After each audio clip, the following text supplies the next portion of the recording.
Sementara itu nilai tukar rupiah cenderung tertekan terhadap dolar Amerika selama sepekan terakhir.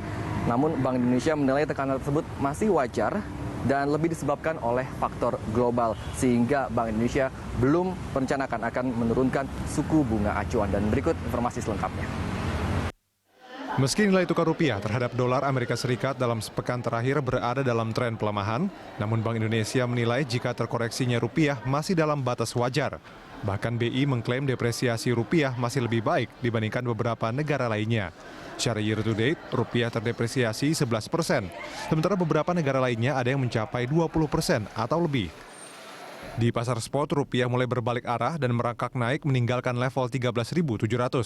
Dari data Bloomberg, tercatat rupiah hari ini ditutup di level 13.623 per dolar Amerika Serikat, atau menguat sebesar 1,10% dari hari sebelumnya. Menurut Gubernur Bank Indonesia Agus Martowardoyo, secara umum kondisi rupiah tertekan karena faktor global dan risiko pasar tinggi yang didorong oleh rencana kenaikan suku bunga The Fed.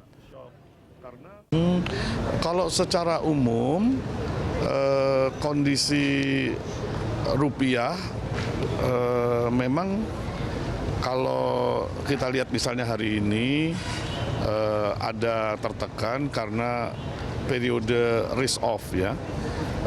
Dalam arti ketika di negara maju seperti Amerika mau mengatakan bahwa dia dalam waktu dekat akan menaikkan tingkat bunga, dan kemarin ada statement mengatakan bahwa untuk negara-negara besar atau negara-negara utama itu nanti akan mulai meninggalkan periode bunga rendah. Meski nilai tukar rupiah terhadap dolar Amerika Serikat sudah meninggalkan level 14.000, namun Bank Indonesia masih belum memberikan sinyal kapan suku bunga acuan atau BI rate akan diturunkan. Menurut Gubernur BI Agus Martowardoyo, pihaknya masih mengantisipasi gejolak global. Baik itu dari kebijakan The Fed Amerika, juga Jepang yang mulai mengalami resesi dan mengeluarkan stimulus, serta mewaspadai kondisi Eropa. Untuk itulah, BI memutuskan untuk tetap mempertahankan suku bunga acuan hingga saat ini. Sedangkan kelonggaran moneter yang sementara ini dilakukan BI adalah dengan menurunkan giro wajib minimum primer dari 8% menjadi 7,5%. Pelonggaran moneter ini diharapkan akan direspon perbankan dengan menurunkan tingkat suku bunga kredit.